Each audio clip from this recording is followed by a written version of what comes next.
Hi, old guy here, and today's book is Ready Player One. Yes, this is a kid's book. More accurately, a young adult or YA book, which is a kid's book, although 16 to 20-year-olds aren't really kids, or they didn't used to be. And I don't usually read kids' books, the last one being Please Ignore Vera Dietz by A.S. King. Hi, Stella. And because she's an acquaintance, I do read her stuff, and her stuff is good. So, that helps. I usually have a very hard time getting through YA novels. Most of that is due to my crotchety old guy status and the little toleration I developed over the decades for snotty teenagers. And there is plenty of teenage snottiness in this novel, the kind that usually results in me pitching the book across the room.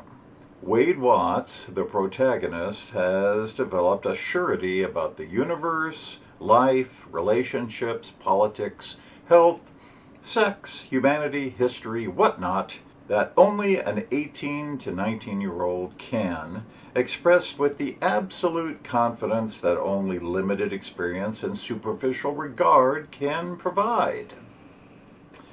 That makes me roll my eyes and go, yeah, just wait 20 years, kid. So why did I spend my diminishing time with this?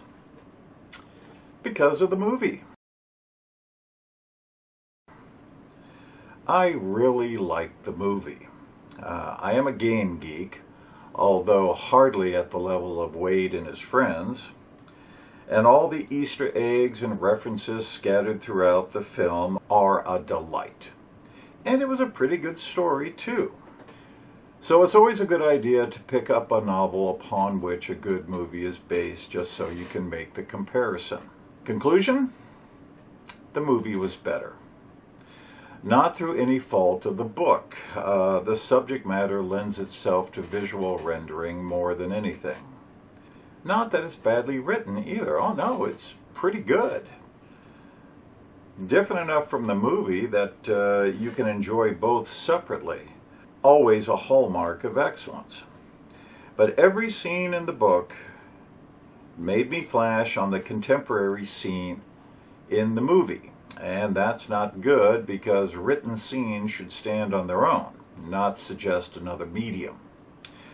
Wade Watts, the aforementioned snotty teenager, lives in a god-awful dystopian trailer park right out of Mad Max with his awful aunt and her even more awful family, the usual oppressive, unjust, abusive horror show of a life that YA novels tend to favor because, God, life just sucks.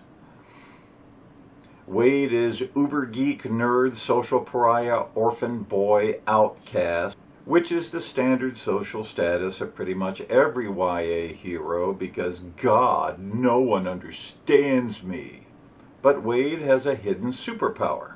And no, it's not that he's got mutant abilities or magical powers or is the heir to the throne or half alien or whatever YA trope is in vogue these days, because, God, I'm special.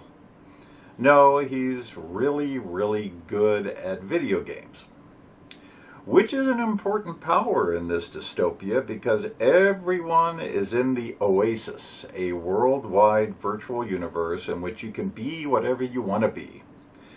Think of the Sims on dilithium crystals. Given how much the real world sucks, you can see why everyone loves the Oasis and spends pretty much their waking hours in it. I get it. I spin up Assassin's Creed Black Flag, and you're not going to see me for a couple of days. But there's more than simple escape motivating Wade into the Oasis. He wants to own it. And he can. And by winning a contest set up by Oasis creator, a Howard Hughes, Steve Wozniak, Bill Gates conglomerate named James Halliday, who has hidden an Easter egg, a literal Easter egg, somewhere in the game. If you find it, then you get to own Oasis and all its corporate structures, which makes that Publishers Clearinghouse $5,000 a week thing look pretty chintzy. Of course, everyone on the planet is also trying to win the contest, including the dastardly innovative online industries. An evil corporation bent on winning the contest and then making everybody pay to use the Oasis, which is now free because, like, everything should be free, man, you know?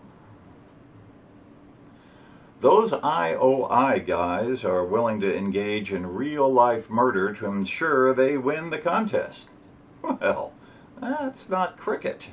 So there you have it. A YA wet dream. Social outcasts versus the all-powerful deep state in a race that can only be won by the special knowledge that only a YA kid has by virtue of being a social outcast.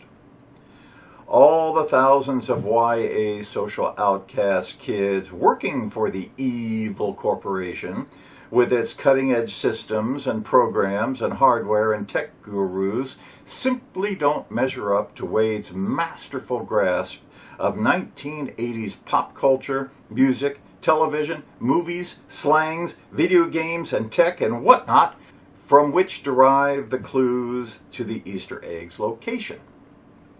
Astonishing that Wade acquired this mastery in his spare time between school and playing games and sleeping.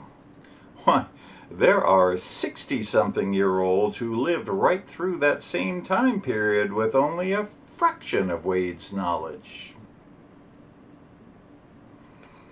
But hey, come on. It's YA, and half the fun is showing how much smarter you are than everyone else. Thing is, I was rooting for the guy. Whenever Wade got into trouble, I actually got worried he wouldn't make it, that he would fall and disappear into Loserville somewhere. But wow, whew! Artemis or H or a previously irrelevant video game always came to the rescue. Just like real life. Old guy here. See you later.